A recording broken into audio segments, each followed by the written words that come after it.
semua, selamat datang di video kelompok kami. Hari ini kita akan bahas topik yang sangat fundamental, bagaimana sebuah perjanjian hukum internasional bisa menjadi hukum yang berlaku di Indonesia.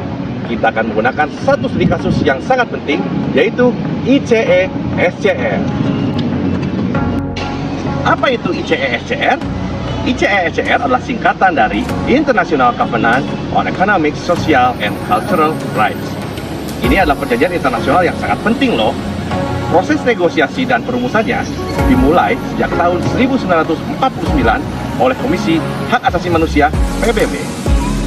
Naskahnya disetujui oleh Majelis Umum PBB pada tanggal 16 Desember 1966 melalui Resolusi Majelis Umum PBB nomor 2200/A21. Perjanjian ini tidak langsung berlaku pada waktu itu.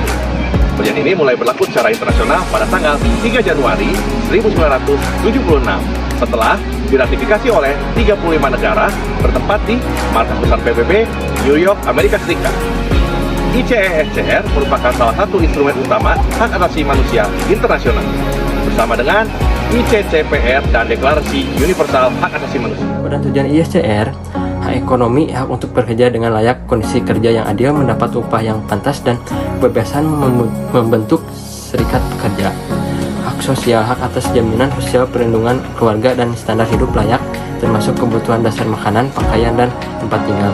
Hak budaya dan pendidikan, hak untuk mendapatkan pendidikan dan berpartisipasi dalam kehidupan budaya, serta menikmati manfaat kemajuan ilmu pengetahuan. Kesehatan, hak untuk memperoleh tingkat kesehatan fisik mental setinggi mungkin. Tujuan utama ICCPR adalah mewujudkan keadilan sosial melalui pemenuhan kebutuhan dasar manusia agar setiap individu dapat hidup. Gimana proses Indonesia bisa tergabung dengan ICCPR? Jadi begini semuanya. Dimulai pada tanggal 28 Oktober 2005, saat itu Indonesia mengesahkan Undang-Undang Nomor 11 Tahun 2005. Inilah menjadi dasar hukum ratifikasi ICCPR. Lalu pada tanggal 23 Februari 2006, Indonesia resmi menyerahkan dokumen ratifikasi ke Sekretariat Jenderal PBB di New York. Nah, sejak itu kita resmi menjadi anggota ICCPR. Tapi yang lebih menariknya, nilai-nilai ICCPR sebenarnya udah ada di Undang-Undang Dasar 1945 kita loh. Kayak hak atas pekerjaan yang layak pada pasal 27 ayat 2, hak kesejahteraan kesehatan di pasal 28H, hak pendidikan di pasal 31, dan pemeliharaan fakir miskin di pasal 34. Prinsip-prinsip makin kuat lewat berbagai undang-undang nasional. Kayak undang-undang kesejahteraan ketenagakerjaan, undang-undang cipta kerja, sampai peraturan daerah supaya penerapan sesuai kondisi setiap wilayah. Jadi lewat langkah ini Indonesia bukan cuma menandatangani perjanjian internasional, tapi juga menegaskan bahwa komitmen untuk menjadikan hak asasi manusia demi keadilan sosial bagi seluruh rakyat Indonesia. Assalamualaikum warahmatullahi wabarakatuh. Perkenalkan, nama saya Tria Nindul Fitria, C1A241014. Di sini saya akan sedikit menjelaskan tentang teori transformasi hukum dualisme. Pernah nggak sih kamu mikir, apakah perjanjian internasional otomatis berlaku di Indonesia? Jawabannya, nggak otomatis ya. Karena Indonesia menganut sistem dualisme, yaitu memandang hukum internasional dan hukum nasional sebagai dua sistem yang terpisah. Menurut pakar Muhammad Internasional Muhtar Kusuatmajar, perjanjian seperti ICCPR baru punya kekuatan hukum setelah diratifikasi lewat Undang-Undang Nomor 11 Tahun 2005. Pakar lain, J.G. Schreck, bilang, hak-hak dari perjanjian internasional itu harus dijabarkan dulu ke dalam undang-undang nasional seperti UU Ketenagakerjaan atau UU Kesehatan biar bisa diterapkan secara nyata. Sedangkan Haula Al-Dauf menambahkan Indonesia menganut dualisme modern, artinya hukum internasional diakui tapi tetap harus disesuaikan dengan hukum nasional. Jadi, transformasi hukum itu ibarat jembatan yang menghubungkan antara internasional dengan sistem hukum nasional kita. Tanpanya, hukum internasional nggak akan benar-benar hidup di Indonesia. Transformasi hukum jembatan antara dunia global dan hukum nasional. Sekedar kebutuhan hak asasi manusia. Hak ini dijamin dunia lewat pasal 13 dan 14 ICCPR yang diratifikasi Indonesia melalui Undang-Undang Nomor 11 Tahun 2005. Implementasinya yaitu lewat program wajib belajar 12 tahun dan bantuan operasional sekolah, BOS atau BOSYA, memastikan agar pendidikan dasar dan menengah ini gratis dan merata. Program ini diatur dalam Perpres Nomor 82 Tahun 2016 agar anak-anak dari keluarga kurang mampu masih bisa tetap bersekolah.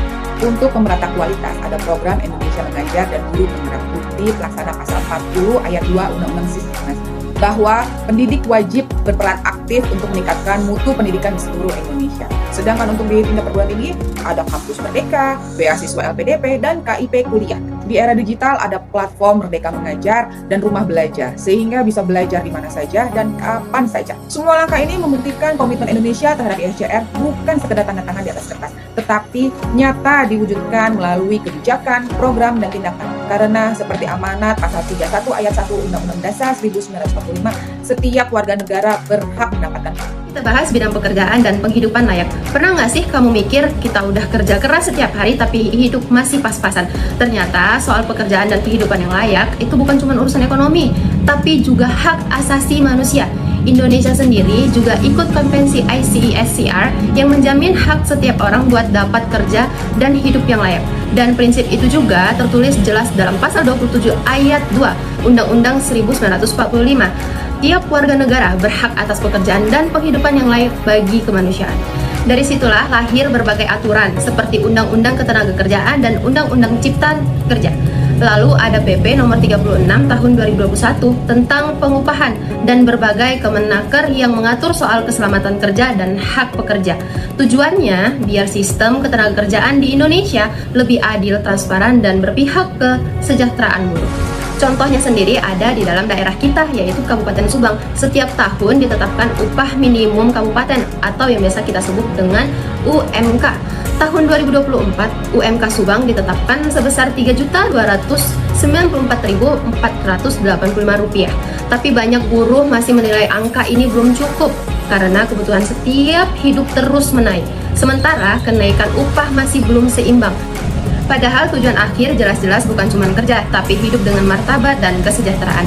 Jadi, yuk kita dukung kebijakan yang adil buat pekerja, karena kerja layak, hidup pun bermartabat. Selanjutnya, hak atas standar hidup yang layak, termasuk pangan, sandang, dan perumahan, ternyata dijamin oleh pasal 11 ICESCR. Indonesia juga sudah menerapkannya ke dalam hukum nasional. Di dalam Undang-Undang 1945, hak ini tercantum di pasal 28H ayat 1 yang menyebut setiap orang berhak hidup sejahtera, bertempat tinggal, dan mendapatkan lingkungan yang baik serta sehat. Lalu, pasal 34 ayat 3 menegaskan bahwa negara bertanggung jawab atas penyediaan fasilitas umum dan kesehatan yang layak. Jaminan ini dijabarkan lewat berbagai undang-undang seperti Undang-Undang Nomor 1 Tahun 2011 tentang Perumahan, Undang-Undang Nomor 20 Tahun 2011 tentang Rumah Susun, dan juga Undang-Undang Nomor 11 Tahun 2005 tentang pengesahan ICESCR. Pemerintah juga bikin aturan turunan mulai dari PP Nomor 14 Tahun 2016 dan PP Nomor 88 Tahun 2019 sampai ke Peraturan Menteri PUPR dan Peraturan Daerah seperti di Jawa Barat dan di Kabupaten Subang. Program nyatanya ada Rutilahu, Rumah Tidak Layak Huni, dan BSPS, yaitu bantuan stimulan perumahan swadaya bagi masyarakat berpenghasilan rendah. Semua ini menunjukkan Indonesia terus berupaya mewujudkan hak atas tempat tinggal yang layak bagi setiap warga. Perkenalkan, nama saya Wisal Koris, NPM C1A 240408, Fakultas Hukum dari Universitas Subang. Halo semuanya, pernah nggak sih kepikiran kenapa kesehatan itu disebut hak asasi manusia? Yap, karena setiap orang berhak dapat derajat kesehatan setinggi-tingginya. Di dunia internasional, hak ini dijamin lewat pasal 12 Kovenan Internasional Hak Ekonomi, Sosial, dan Budaya atau ICESCR. Indonesia udah ikut lewat Undang-Undang Nomor 11 Tahun 2005. Nah, di dalam negeri jaminannya jelas di Undang-Undang 1945 Pasal 28 Ayat 1. Dari situ lahir Undang-Undang Nomor 38 Tahun 2009 tentang kesehatan dan jaminan kesehatan nasional alias JKN. Terus lewat nomor Undang-Undang 24 Tahun 2011 dibentuklah BPJS Kesehatan buat pastiin semua rakyat bisa dapat layanan yang baik. Ada juga Perpres 82 Tahun 2018, Pemkes 52 Tahun 2016. Terima kasih.